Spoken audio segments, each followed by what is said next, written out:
Hello, this is a lecture on Chapter 7. Title of this chapter is Business Cycle, Unemployment and Inflation.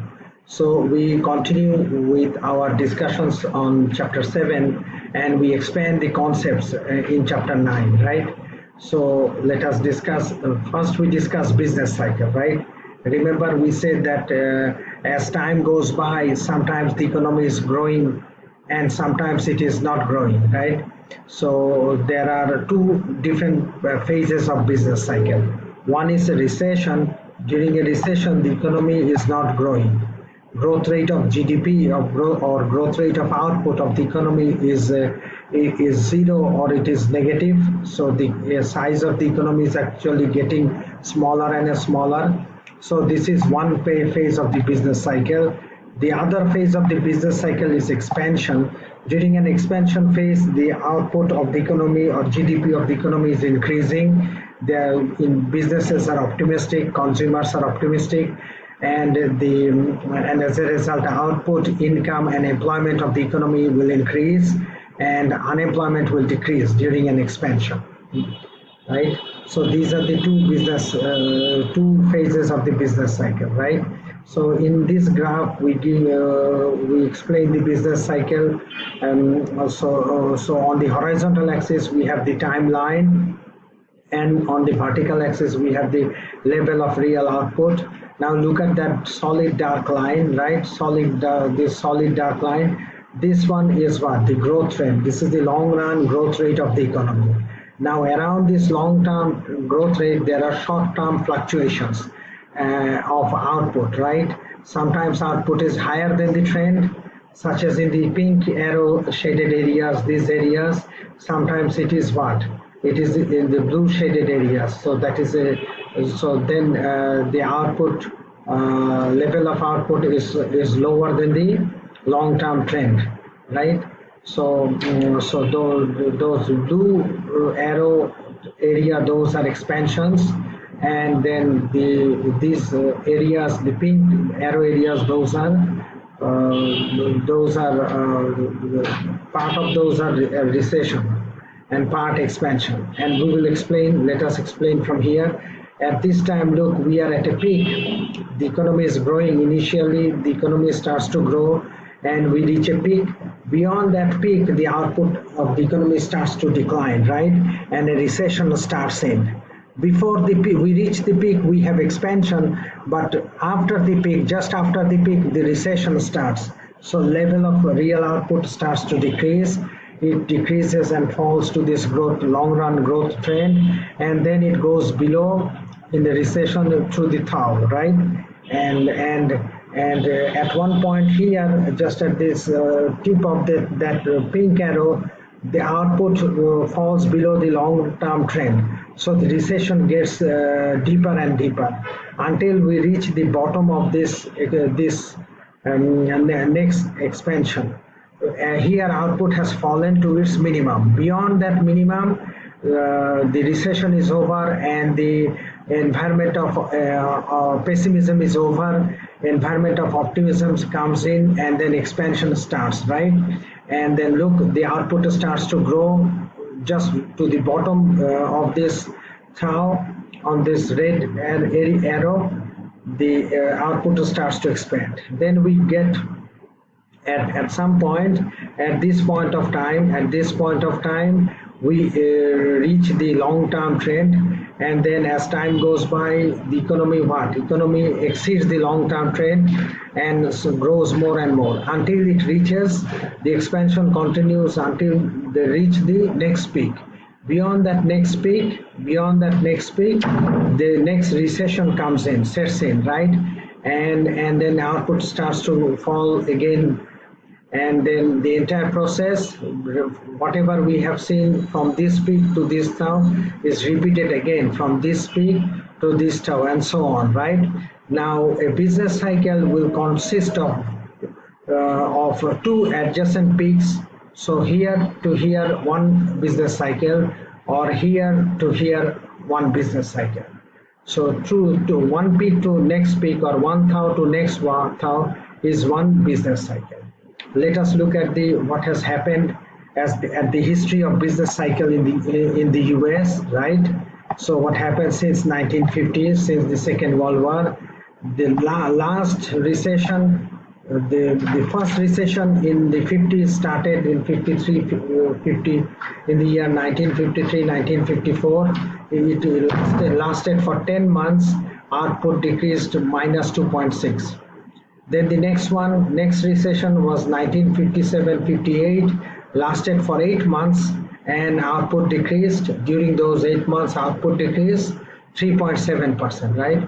And then for a long time, recession was minor until 73-75. That is the recession because of that oil shock in the Middle East. Machu.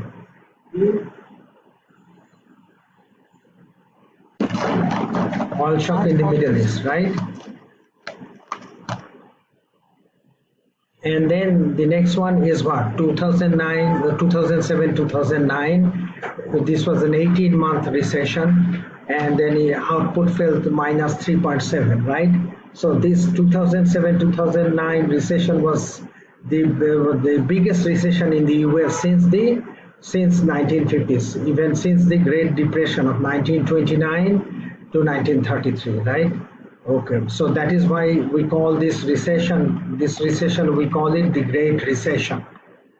And the 1929-1933, that we call Great Depression. Now, business cycle fluctuations, we have some idea about these economic shocks.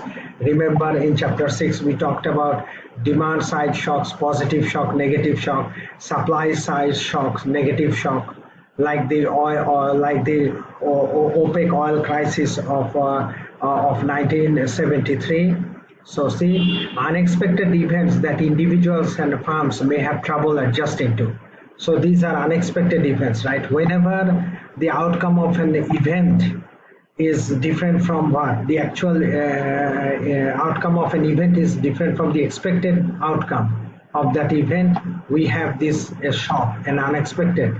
And these shocks, especially we have shown to explain to you in chapter 6, if price is sticky downwards, we have shown to you in that buzzer auto example. Remember, Prion automaker. In that example, we showed that if you have a price is sticky downwards, and then if you have a negative demand shock, that can send the entire economy in a recession, right? Because this sticky price, this prevents the economy from recovering after shock quickly, right? So since price cannot change after shock, the price is fixed, is sticky, right? Economic response entails decreases in output and employment.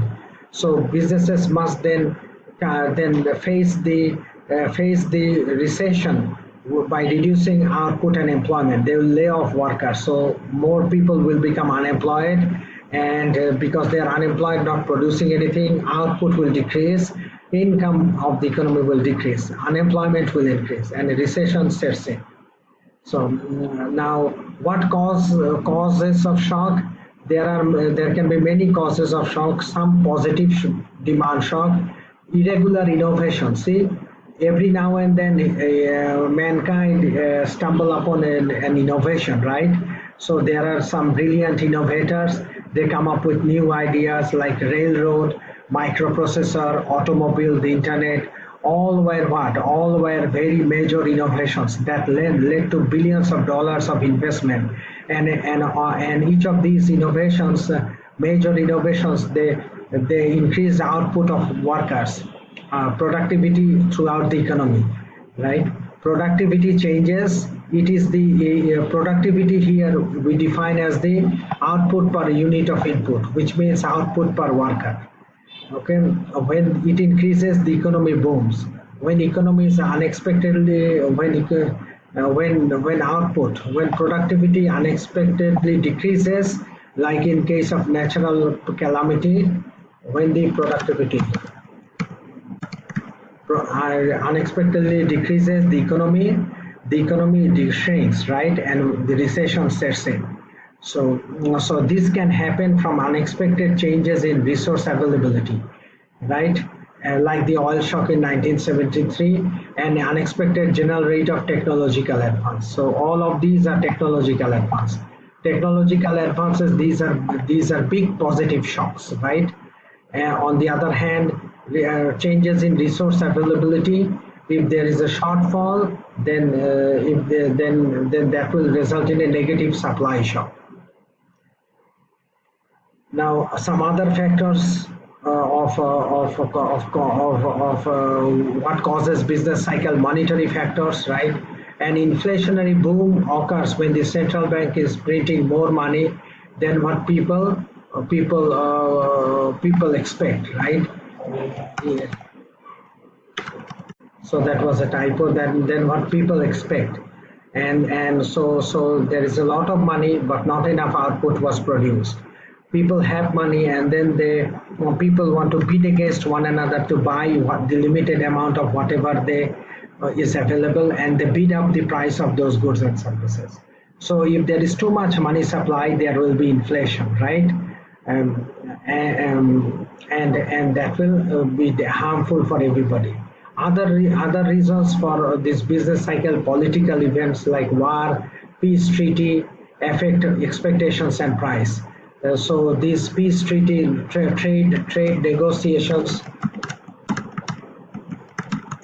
So because of these trade negotiations, the trade tariffs of the US against China or against the European Union, you may see change in price of some goods and services, and that may create a shock throughout the economy. And if this happens for most of the goods and services, we may face inflation, or maybe we may face a recession. But that depends. Trade negotiations. If this is on a minor scale, then it will be okay, right? So the economy can absorb this fallout from trade negotiations. Now, the next type of factor that can cause a business cycle is what? Financial stability. Financial stability means that means that confidence of investor on the stock market. If the economy is, or if the investors are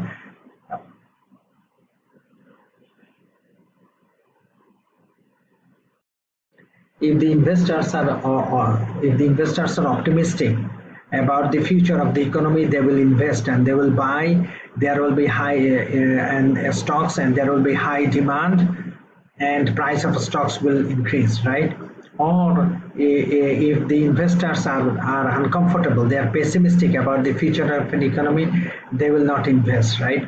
And they will hold back. They will cut down investment and wait for a more suitable time to invest. No one wants to spend money, invest when the time when unless they are sure about the future of the economy, because future of the investment depends on future of the economy. So these things also affect the financial stability, or instability also affect the stock market. Now this recession of 2007, this one started from what? Subprime stock,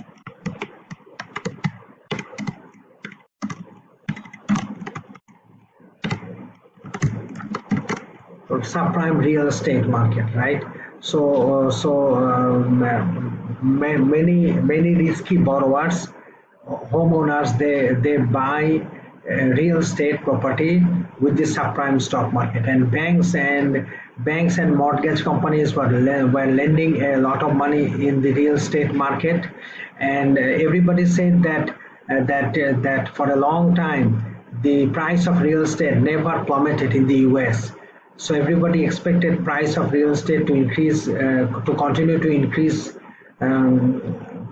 which did not happen. So what happened in that, in 2007, the real estate market collapsed, right? And when it happened, many mortgage loans went default.